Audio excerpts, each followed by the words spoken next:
ओम नमः शिवाय, जय महाकाल। क्या आपको पता है कि महादेव को वो कौन सी ऐसी 7 चीज़ें हैं जो बहुत ज़्यादा पसंद है, जो बहुत ज़्यादा उनको प्रिय हैं? ध्यान से समझिएगा, पूज्य गुरु जी की कथा से सुन के बहुत अच्छे से आपको समझाऊंगा कि वो 7 चीज़ें कौन सी हैं जो महादेव को बहुत प्रिय हैं। लेकिन उससे पहले वीडियो को लाइक कर दें। जो भी लोग आवाज़ मेरी पहली बार सुन रहे हैं, चैनल को सब्सक्राइब ज़रूर करिएगा, ठीक है।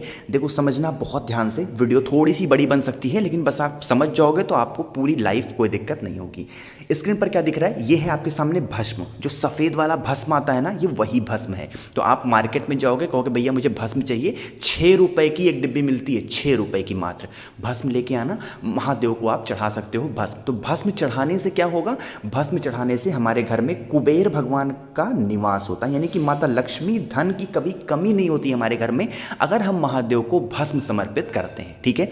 भस्म को समर्पित किया करिए और भस्म को थोड़ा सा उठा करके महादेव के शिवलिंग से ही किसी पेपर में या फिर किसी डिब्बे में ले करके आप अपने घर आया करिए। और जब भी आप अपने घर से बाहर जाएं किसी भी काम के लिए, तो आपको अपने मस्तक पर, अपने सर पर क्या लगा देना है? थोड़ा सा जो भस्म आपने चढ़ा के लाए थे आप, उसको लगा करके जाया करिए, आपका सारा काम पूरा ज़रूर होगा। तो ये हमने बात कर ली भस्म की। दूसरे नंबर पर हम बात करते हैं, यहाँ पर आपको एक कलश दिख रहा होगा, ये है तांबे का लोटा। महादेव के शिवलिंग पर जो भी व्यक्ति तांबे के लोटे से जल को समर्पित करता है, महादेव उससे प्रसन्न होते हैं, ठीक है। एक चीज़ का ध्यान रखना, जब आप जल को समर्पित करो तो उस जल में से थोड़ा सा जल रोक लिया करो, या फिर थोड़ा सा जल अपने कलश में बचा लिया करो और उसको अपने घर जाते समय अपने होठों पे लगा के आचमन कर लो। इससे क्या होता है, जो आपकी पूजा होती है पूरी सफल मानी जाती है, आधी अधूरी नहीं मानी जाती। ये बहुत बड़ा फर्क होता है। जल को पूरे, सब लोग क्या करते हैं, पूरा का पूरा जल समर्पित करते थे। नहीं, ऐसा नहीं करते। आपको पूरा जल नहीं समर्पित,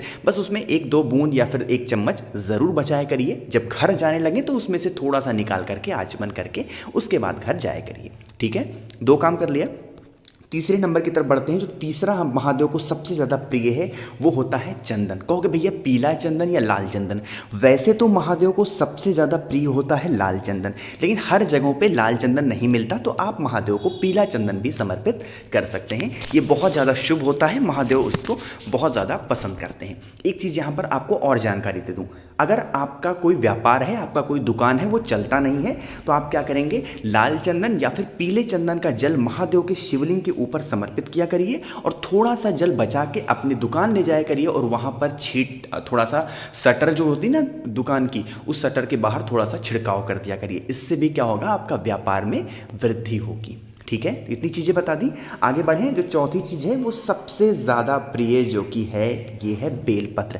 हमेशा बताता हूँ, जब भी वीडियो बनाता हूँ और जब भी बेलपत्र की बात आती है, बेलपत्र कहीं से कटी पिटी हुई बिल्कुल ना हो। अगर आप खंडित चीज़ों को महादेव को समर्पित करते हैं तो महादेव उसको स्वीकार नहीं करते। इसीलिए मैं हमेशा कहता हूं कि आपको बेलपत्र चढ़ाओ, बहुत प्यारी चढ़ानी चाहिए। कहोगे भैया 1 चढ़ाएं या 10 चढ़ाएं? ज़्यादा से ज़्यादा चढ़ाओगे तो बहुत अच्छी बात है, वरना एक ही सच्चे भाव से, सच्ची श्रद्धा से चढ़ा दोगे तो वो भी आपका स्वीकार होगा।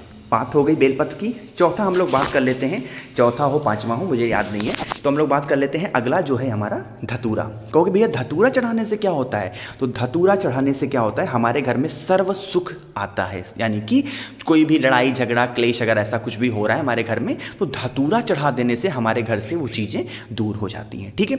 ये चीज़ें समझ में, देख रहे हो जियो वाले मुझे ऑफर कर रहे हैं तो ये चीज़ें हो गई। अब बात कर लेते हैं जो छठवीं चीज़ है वो कौन सी है। छठवीं चीज़ यहाँ पर स्क्रीन पर आपको दिख रहा होगा, आंकड़े का पेड़, है ना। जो भी महादेव के शिवलिंग के ऊपर आंकड़े का फूल चढ़ाता है, उसके घर में कभी भी बीमारी प्रवेश नहीं करती, या फिर अगर उसको कोई बीमारी चल रही है तो वो बीमारी धीरे धीरे करके खत्म हो जाती है। इतना फर्क होता है आंकड़े का। बहुत सारे लोग मुझे कमेंट भी करते हैं, भैया क्या आंकड़े का जो जड़ होता है वो भी हम समर्पित कर सकते हैं? जड़ को समर्पित करने की ज़रूरत नहीं है। अगर आप समर्पित करना चाहें समर्पित कर सकते हैं, लेकिन फूल को समर्पित करने का एक अपना अलग महत्व है, ठीक है। फूल को समर्पित करोगे तो बीमारी कभी प्रवेश नहीं करेगी। अब जो हम लोग बात करने वाले हैं, 7वीं और सबसे आखिरी चीज़ महादेव को जो प्रिय है वो है रुद्राक्ष का जल, है ना।